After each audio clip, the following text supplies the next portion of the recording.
Shalom, Bapak Ibu Saudara. Kita melanjutkan studi kita masih kitab Wahyu, studi kristalisasi ya.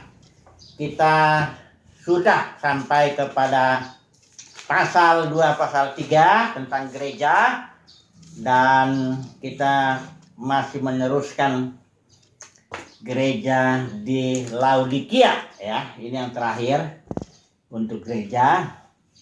Jadi saya ulangi sedikit dulu menyambung yang kemarin, yaitu Laodikia dalam istilah Yunani itu berarti the opinion atau judgment of the people atau the layman. Jadi Laodikia ini, gereja ini, karakteristiknya ini hidup di dalam pandangan orang banyak ya. Saya coba jelaskan lagi apa artinya orang banyak menurut Alkitab. Ya, kita lihat dulu Yesus itu. Dia dikelilingi oleh beberapa lapis orang ya.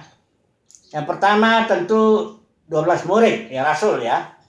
Di antara itu ada lagi yang innermost circle-nya, itu Petrus, Yohanes dan Yakobus ya. Kemudian ada 70 murid, ini diutus ya. Ada kemudian lingkaran berikutnya itu katakanlah perempuan-perempuan yang melayani Yesus ya, yang menopang ministrinya, perempuan-perempuan kaya di sana. Dan juga ada di situ Maria Magdalena, atau barangkali Maria yang memecahkan buli-buli itu, saudaranya Yakobus, saudaranya Lazarus barangkali situ ya, Maria Marta. Kemudian di antara para pemimpin Yudaisme itu ada orang-orang seperti Yusuf Arimatea yang dipandang sebagai murid, dia anggota mahkamah yang Sanhedrin ya, tapi dia dipandang mengikut Tuhan, namun murid Yesus. Tapi Rasul Yohanes mengatakan ini murid yang sembunyi-sembunyi, karena dia masih takut sama barangkali ada uang jabatan di Sanhedrin itu, atau barangkali pandangan orang banyak, dia masih dipengaruhi itu. Atau Nikodemus, dia seorang yang besar kemungkinan anggota mahkamah juga, dia datang kepada Yesus ya pada malam hari, karena dia juga takut barangkali dilihat orang kalau datang pada siang hari ya. Kemudian ada Gamaliel, ini yang dihormati oleh orang banyak, yang memberi nasihat yang baik, diterima. Tapi ingat ya, Gamaliel ini juga ya punya murid Saulus yang membunuh gereja juga ya. Jadi, dan lingkaran yang paling terakhir dari semuanya itu Alkitab menyebut orang banyak ya. Ketika Yesus khotbah di bukit, dia lihat orang banyak, dia naik ke atas. Dan yang berkumpul hanya murid-muridnya aja ya. Jadi banyak orang gak sadar bahwa khotbah di bukit bukan untuk orang banyak, tapi untuk murid-muridnya saja. Nah, orang banyak ini sangat-sangat negatif dipandang dalam Alkitab ini. Sebagai contoh, ketika Yesus dihadapkan bersama dengan Barabas ya di depan Pilatus itu, dan orang banyak disuruh milih ya, apa Yesus atau Barabas. Nah, di sini orang banyak oleh hasutan orang-orang Farisi, ahli Taurat, para pemimpin Yudaisme zaman itu, dia bisa sampai memilih Barabas ya, yang jelas-jelas itu penyamun, pembunuh ya, sekaligus penyamun dan pembunuh itu. Padahal saya yakin dalam pelayanan Yesus yang 3,5 tahun kurang lebih, banyak, saya yakin orang banyak yang berteriak-teriak salibkan dia itu, dan yang memilih Barabas. Saya yakin banyak di antara mereka yang pernah merasakan mujizat Yesus itu, baik mujizat roti, kesembuhan, diusir setan dan sebagainya. Orang banyak selalu dipandang, tapi yang pengikut ya, yang gerombol-gerombol itu loh, yang di Injil Yohanes itu dia menggerombol-gerombol cari Yesus dia. Tapi motifnya bukan Yesus yang dicari. Karena Yesus bilang, kamu mencari aku bukan karena kamu melihat tanda tanda bahwa mujizat itu, bahwa roti jasmani itu tanda itu bahwa aku ini roti hidup. Ya kau mencari aku bukan mencari roti hidup, yaitu diriku sendiri, tapi engkau mencari karena engkau sudah makan kenyang, jadi jasmani, mencari-cari berkat jasmani. Orang banyak selalu karakteristiknya begitu, mencari hal-hal yang jasmani, ya. Tapi perlu kita ingat bahwa sekali lagi ya, bukan Yesus nggak peduli ya dengan hal-hal jasmani ya. Tapi Yesus mau tawarkan dirinya sebagai life, hayat, roti hidup. Bukan dia nggak peduli ya, orang dia juga kasih makan kok ya. Bukan karena orang banyak tuh minta makan, enggak. Yesus lihat ya, orang ini orang 3 hari sudah ikut aku, perlu kasih makan. Jadi orang banyak ini, tapi satu yang fakta yang perlu kita pahami baik, bahwa orang banyak ini artinya begini, orang Farisi ini, orang-orang Farisi yang pemimpin ini, dia backingnya orang banyak. Kenapa orang Farisi yang hanya 70 orang mahkamah lah ya, yang hanya 70 anggotanya, Sanhedrin itu, imam besar ketuanya, kenapa dia bisa mempengaruhi Pilatus ya, atau bisa membunuh Yesus itu karena dia punya backingnya orang banyak ini.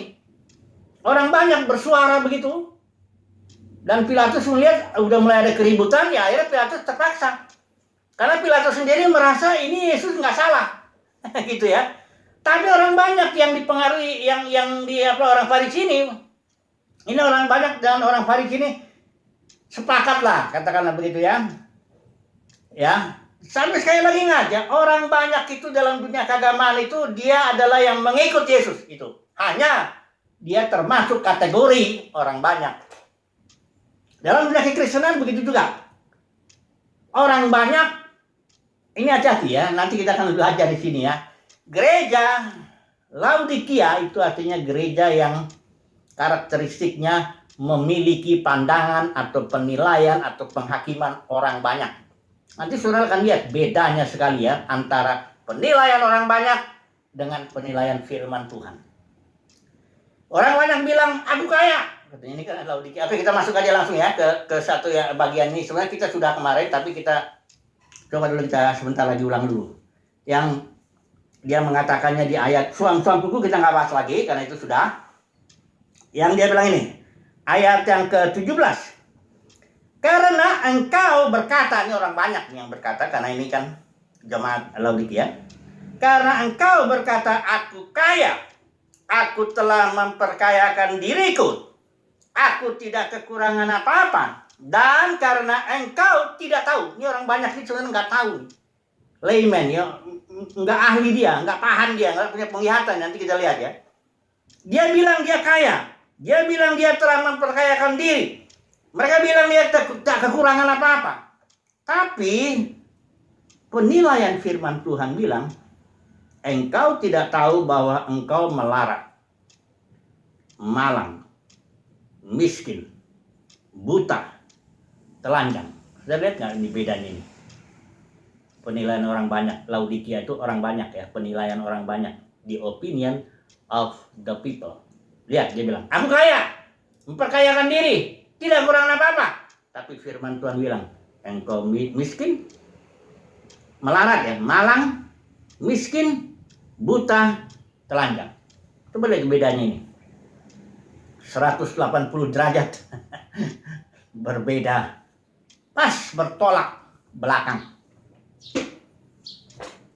Oleh sebab itu hati-hati dengan penilaian orang banyak. Kejatuhan gereja di Laodikia ini adalah kejatuhan karena gereja punya pandangan orang banyak. Ya. Kalau pemulihannya ya nanti kita lihat ya pemulihannya ya. Pemulihannya di sini ayat 18. Aku menasihatkan engkau supaya engkau membeli. Nah, ini membeli itu saudara tahu ada harga toh. Kalau saudara mau beli sesuatu masa ya gratis, itu namanya kalau gratis ya nggak membeli namanya. Kalau membeli itu berarti ada harga yang harus kita keluarkan, ada uang yang harus kita bayar, gitu ya, membeli ya. Apa yang dibeli? Dari Tuhan ini. Emas, ingat ya, emas itu bukan emas jasmani ya, ini jangan Ini simbol. Emas itu simbol daripada sifat dasar Tuhan sendiri. Atau hayat ya. Atau nature daripada Tuhan. Itulah dia emas. Dan itu ada dalam batin. Christ in you. Itulah harta yang sebenarnya yang membuat seseorang menjadi kaya di hadapan Tuhan. Kalau life-nya ini bertumbuh. Karena nggak semua orang life-nya, hayatnya, Kristus dalam batinnya bertumbuh. Nggak semua. Kalau orang hanya dipanggil aja, termasuk orang banyak yang nggak bertumbuh. Karena dia fokusnya roti. Orang banyak nih fokusnya roti, jasmani, harta-harta di luar. Dia cari mobil, barangkali cari rumah, cari fokusnya yang di luar. Itu sebabnya dia nggak peduli dengan di dalam batinnya. Makanya orang banyak ini pikir saya kaya. Barangkali dia punya banyak harta jasmani kali ya. Maka dibilang kaya, aku punya banyak gedung, ya, aku punya banyak pengikut, aku punya banyak macam-macam lah. Dia merasa kaya. Padahal Tuhan menilainya yang kaya itu yang punya emas. Harta dalam batin. Yang istilah Paulus itu harta dalam bejana, tanah liat. Itulah yang menentukan orang itu kaya atau tidak di hadapan Tuhan. Saudara ya, beda ya. Orang banyak memang begitu kok. Orang banyak selalu manusia itu ya kayak gitu. Penampilan luar yang Tuhan lihat dalam. Ini ya perbedaannya emas ya. Dimurnikan dalam api. Kemudian agar engkau menjadi kaya, kata Tuhan. Kemudian engkau harus beli juga. Apa yang harus dibeli? Pakaian putih. Supaya engkau makannya agar jangan kelihatan ketelanjanganmu yang memalukan. Ini kita lihatlah ya. Adam, Hawa, kita lihat contoh untuk ngejelasin ini. Ketelanjangan ini. Atau rasa malu ini. Karena Adam itu ketika dia telanjang dengan Hawa dan dipenuhi kemuliaan Tuhan pada waktu itu ya di Taman Eden, dia nggak malu. Ya. Tapi ketika dia melanggar firman Tuhan, hilanglah kemuliaan Tuhan atau berkuranglah. Kan manusia telah berbuat dosa dan hilang atau berkurang kemuliaan itu, kemuliaan Tuhan. Ketika berkurang atau mendekati hilanglah kemuliaan Tuhan itu, maka timbul rasa malu. Karena ketelanjangan itu. Jadi yang dibeli di sini pakaian bukan pakaian putih jasmani, bukan, tapi artinya kemuliaan Tuhan yang terekspresi. Bisa juga di sini pakaian pengertiannya ministry, kayak Harun. Harun itu punya pakaian imam. Pakaian itulah yang membuat dia menjadi imam. Dia nggak boleh masuk telanjang begitu. Ya, pakaian itulah yang membuat dia memiliki otoritas untuk melayani sebagai imam. Ya kayak polisi kalau dia bisa nyetok truk yang besar itu apa semuanya. Kalau dia nggak pakai pakaian polisi, siapa yang mau dengar dia? Dia punya otoritas. Otoritasnya lekat dalam pakaiannya itu. Jadi pakaian di sini bukan hanya kemuliaan Tuhan, tapi kemuliaan yang diekspresi dalam otoritas untuk melayani. Ini kekayaan ini, ya, ini kekayaan. Saudara dan saya sebagai umat pilihan Tuhan bisa melayani. Itu Bapak di surga bilang begitu. Barang siapa yang melayani Yesus bilang, barang siapa yang melayani aku dia dihormati oleh Bapa. Bayangkan saudaraku. Dihormati bukan sama Presiden Jokowi. Kalau Presiden Jokowi aja menghormati kita udah dahsyat sekali. Ini yang menghormati kita Bapa pencipta langit dan bumi. Kalau kita punya otoritas atau diberi hak untuk melayani karena punya pakaian. Dan coba-coba kalau nggak punya pakaian tuh bisa bahaya ya, mati itu nanti. Kemudian pakaian juga menjadi simbol daripada perbuatan orang-orang kudus yang dikatakan di sini di ayat yang ke 19 ayat 8 Wahyu pasal 19 ayat 8. Enggak usah kita baca itu, lenan putih itu. Pakaian simbol dari perbuatan-perbuatan. Ya. Perbuatan orang kudus yang berkenan ya. Kemudian berikut beli lagi. Ya, jangan mau gratis-gratis ya. Ya ini tadi ingat dulu ya. Kalau kita itu bisa membeli itu karena Tuhan sudah berikan hatinya atau sesuatu dalam batin kita sehingga kita melangkah untuk melakukan itu. Tuhanlah, ingat ya Filipi 2 ayat 12-13. Tuhanlah yang memberikan kepada kita pekerjaan dan kemauan menurut kerelaannya. Tapi tetap ayat 13, kerjakanlah keselamatanmu. Ini dalam konteks itulah kita membayar harganya. Mengerjakan keselamatan kita. Tapi bukan karena kita bayar beli Tuhan gitu, istilahnya bayar kayak orang kasih perpuluhan, ayo kayak bukan begitu, bukan nyokok-nyokok begitu. Nah, itu semua kasih karunia. Tuhan dulu yang ngasih sama kita, baru kita menjalankannya. Tapi ada harganya kan, mengerjakan keselamatan itu kan. Kayak begitulah ini. Beli minyak. Untuk apa nih minyak?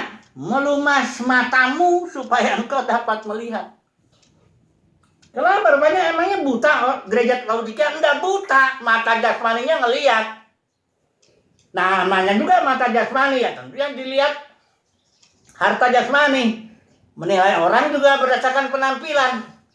Ya, bagaimana wajahnya, berdasarkan bagaimana sekolahmu, teologinya sekolah di mana, dan sebagainya. Ya, merasa semuanya yang mata jasmani. Nah, itu Alkitab bilang, menurut Tuhan itu buta. Perlu Roh Kudus, minyak itu pengurapan ini ya, minyaknya diurapi, dioles ya, mengurapi itu dioles sehingga dia melihat. Nah, ini ada seorang namanya Peter Tan, dulu dia orang di sudah ada jatuh dia, dan tapi dia ngomong begini, dia pernah dapat penglihatan, matanya melihat gitu, dikasih Tuhan melihat, karena dia seorang yang kalau puasa dulu sebelum jatuh ya, luar biasa. Jadi penglihatan bahwa manusia itu ada dua. Ada dia lihat manusia jasmaninya, dia kaya misalnya ya, punya pelayanan yang hebat ya, diikuti 10.000, 20.000 orang, gembala sidang apa semuanya begitulah ya. Dia lihat lah itu. Hebat kemuliaan manusianya itu. Hebat itu. Tapi dia dikasih penglihatan mata rohani, dia lihat ada orang di situ kurus. Kurus kering dan dipukul-pukul sama iblis. Ya. Terus Tuhan bukakan, begitulah kamu. Kau harus itu dia berhenti. Dia puasa bukan hanya jasmani enggak makan. Dia juga baca hanya membaca Alkitab. Enggak baca yang lain. Supaya dia manusia yang inner man, manusia di dalamnya itu jadi gemuk. Jadi makmur lah. Ini ingat ya, orang banyak itu ya. Makanya kalau orang itu, ini saya beri contoh Saul dengan Daud. Ya. Daud itu seorang yang hatinya berkenan kepada Tuhan. Tuhan lihat hati.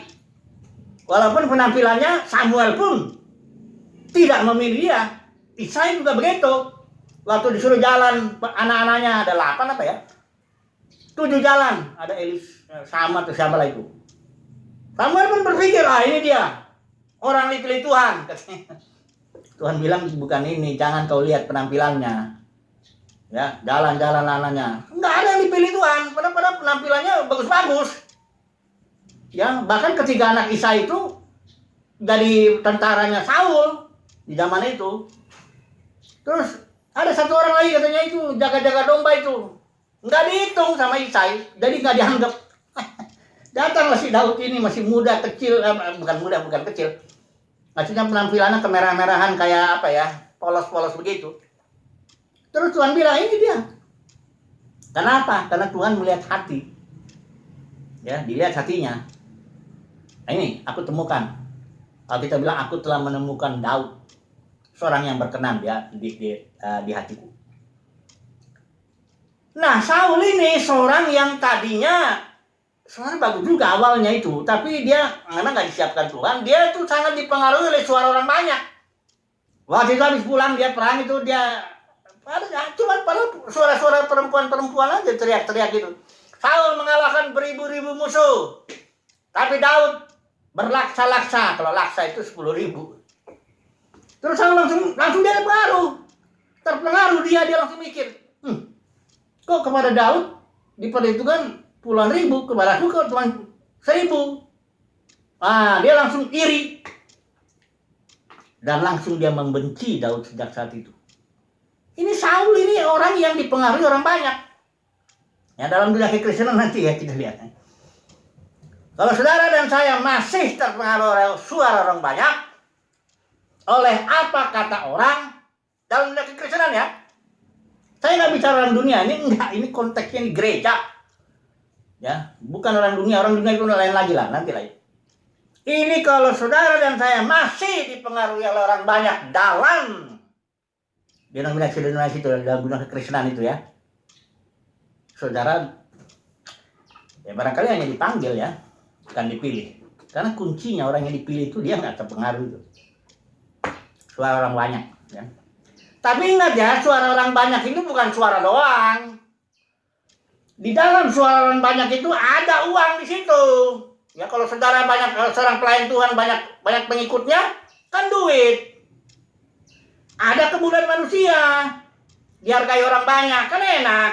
Ya, belum lagi nanti fasilitas segala lain. Nah, makanya orang atau besok kemarin saya udah ngomong, orang yang khotbahnya ingin menyenangkan orang banyak, dia ini mamon, dia ini farisi zaman ini, udah pasti itu. Ingat saudara ya, penilaian orang banyak dengan penilaian firman Tuhan 180 derajat berbeda. Artinya bertolak belakang. Tepat bertolak belakang. Sehingga kalau seorang memang betul pelayan firman, pastilah khotbahnya apa enggak disukai oleh orang banyak. Pasti itu. Kenapa? Karena di sini dia menyampaikan rencana Tuhan, harga yang harus dibayar, peranan salib dan sebagainya enggak akan disukai. Karena orang banyak dengan firman sudah beda. Sekali lagi saya ulangi lagi. Orang banyak bukan orang dunia di luar kekristenan, bukan. Dia orang yang mengikut Yesus, cuma ngikut Yesus untuk roti gitu loh. Ya. Udah jelas ya. Kemudian kita sambung lagi, masuk lagi kepada poin berikut. Ini apa? Di sini tegur ya, barang siapa ku kasih ya ku tegur dan ku hajar. Orang banyak dikasihi juga. Tuhan mengasihi orang banyak. Orang Tuhan Yesus itu mati juga untuk mereka. Tuhan Yesus bikin mujizat untuk mereka juga. Tuhan Yesus kasih roti untuk mereka juga. Cuman ini orang banyak ini memang jasmani, cari roti jasmani, bukan cari roti hidup. Jangan salah ya, bukan berarti Tuhan benci sama orang banyak. Kita juga nggak benci. Ngapain benci sama orang banyak? Kadang-kadang saya ngeliat orang-orang dia tulus saja ya, dia nggak ngerti kok, layman ya nggak ngerti. Kadang-kadang farisi ini nih yang perlu ditegur dengan keras ini, yang nipu-nipu ya, ditipulah dengan perpuluhan. Orang banyak kan nurut aja. Karena kebetulan orang banyak ingin cari uang, roti, ini juga farisinya juga cari uang, dia bilang ngajarin perpuluhan. Kalau kau kasih 1/10 nanti kau tambah. Ada lagi yang berani, kalau nggak dikasih 1/10, nah kau masuk neraka ya, kan takut ya dong. Nanti kita lihat jangan-jangan Farisi duluan yang masuk neraka semua ini, ya. Karena dia juga mendukung ajaran Bileam, Nikolaus, Isabel. Ya. Gimana nggak masuk neraka? Nanti kita lihat lah ya. Nggak ada sesuatu yang tertutup yang nggak dibukakan nanti oleh Tuhan Yesus. Matius 7 bilang ada waktunya dia terus terang. Oke, saya sambung lagi, masuk. Poin berikut, ayat 20. Lihat, aku berdiri di muka pintu dan mengetok. Ini pintu gereja Laodikia ya, bukan pintu semua orang. Ini banyak orang comot ayat ini. Dia bilang lagi Yesus mengetuk pintu semua orang. Kayak pengemis saja. Semua orang dan siapa yang mau buka pintu masuk. Ini ayat untuk gereja Laodikia yang sudah jatuh itu. Dan juga gini, kalau ada yang membukakan pintu itu karena sudah dapat kasih karunia. Ya, Yesus itu dia bilang, aku bukan kamu kok yang pilih aku yang pilih kamu. Ya. Jadi harus jangan Yesus jadi pengemis begitu. Dia seorang raja yang penuh otoritas, dialah yang menentukan segalanya. Kalau dia bilang sama Matius, ikut aku, ikut. Biar Matius sedang hitung duit di cukai, sudah tahu kalau orang sedang hitung duit itu. Matanya ke duit, sibuk dia. Yesus bilang ikut, ditinggalin. Ya. Nah jadi ini ketok pintu gereja. Jikalau ada orang yang mendengar suaraku, ini dapat anugerah yang mendengar suara Tuhan, membuka pintu, katakan sini bilang, aku akan masuk mendapatkannya, aku akan makan bersama-sama dengan dia bersama-sama dengan aku. Makan itu artinya simbol, bukan makan jasmani ya, fellowship. Fellowship itu artinya koinonia, istilah Yunani itu artinya saling berbagi hayat, berbagi hidup. Nah, ini obat juga ini bagi orang yang umat pilihan Tuhan, dia mendapatkan anugerah untuk bisa fellowship. koinonia, ya. Saya udah bilang pernah ya, seorang terkenal ya, sudah saya akan sebut aja karena dia sudah bikin kok di biografinya, Billy Graham, seorang penginjil yang udah nggak ada saingannya lagi dia. Dia bilang 200 juta orang pernah dia khotbahin langsung begitu, muka dengan muka. Total ya dihitung kurang lebih. Jadi dia bilang penyesalan saya ada dua, yang satu dia memang kurang waktu sama anak-anaknya, yang satu lagi kurang fellowship dengan Tuhan. Ya, kalaupun dia belajar waktu apa semuanya hanya untuk persiapan khotbah, jadi bukan untuk berbagi hayat, mencurahkan isi hati kepada Tuhan, dan Tuhan pun menyampaikan sesuatu kepada kita. Fellowship. Nah, ini luar biasa ini, anugerah ya. Saya bersyukur ya, ketika saya tahun 2000 berhenti ya, jadi pendeta ya, maksudnya menggembala kayak pendeta begitu. Anak-anak saya waktu itu masih kecil, umur 3-4 tahun, dia 5 tahun, rapat ya. Saat itulah saya hari Minggu bisa main-main sama anak-anak, doa bersama sampai sekarang, baca Alkitab gitu ya, menghafal ayat. Nggak ada yang menyesal saya di situ. Saya nggak menyesal hidup saya karena waktu saya cukup untuk ngajar. Bukan anak-anak saya udah hebat, bukan. Yang penting saya tidak menyesal. Saya sudah berikan waktu sebanyak mungkin untuk anak-anak, fellowship, apa. Kedua, saya punya waktu banyak karena dulu saya sibuk banget jadi pendeta itu. Bisa bangun, saya selalu bangun jam 3 pagi, berdoa sampai jam 6, kadang-kadang sampai 2 semalam, tembus sampai jam 6 paginya besoknya. 27 jam bekerja. Gila itu. Tapi begitu berhenti itu, saya punya banyak waktu fellowship. Berjam-jam fellowship dengan Tuhan dalam doa dan firman. Nah, nggak menyesal saya dalam hidup ini ya. Fellowship ya, koinonia. Inilah obatnya supaya kita emas yang di dalam ini banyak. Kemudian kita berpakaian putih. Kemudian kita punya mata, kita melihat perkara-perkara rohani ya. Kalau baca Alkitab kita bisa melihat, ngerti gitu loh. Ya, dan kita nggak cinta uang, nggak cinta orang banyak, maksudnya cinta dipengaruhi orang banyak maksud saya. Saya ambil kesimpulan loh ya, ini udah mulai harus kesimpulan. Kesimpulannya begini, saya yakin umat pilihan Tuhan telinganya akan tuli terhadap suara orang banyak, terhadap apa kata orang. Tuli dia, nggak kayak Saul, baru sedikit diomongin begitu dia langsung terpengaruh. Ya. Enggak. Umat pilihan Tuhan tuli dia terhadap suara orang banyak dalam dunia kekristenan ya. Kalau dia khotbah nggak ada itu orang banyak mau kayak gimana, jangan disampaikan apa yang kita bilang. Tak peduli dia mau diapain kayak peduli. Ya, itu satu ya. Kedua, kesimpulannya umat pilihan Tuhan pasti peka terhadap firman. Ingat ya, firman dengan orang banyak, suara firman dengan suara orang banyak, suara firman pas bertolak belakang. Ya, kalau bertolak belakang itu simbolnya begini. Beda 180 derajat. Di sini bilang kaya, di sini bilang miskin. Di sini bilang melihat, di sini bilang buta. Macam-macam beda. Jadi kesimpulannya, puji Tuhan, kita dipilih Tuhan, kita nggak dipengaruhi oleh orang banyak. Haleluya. Amin.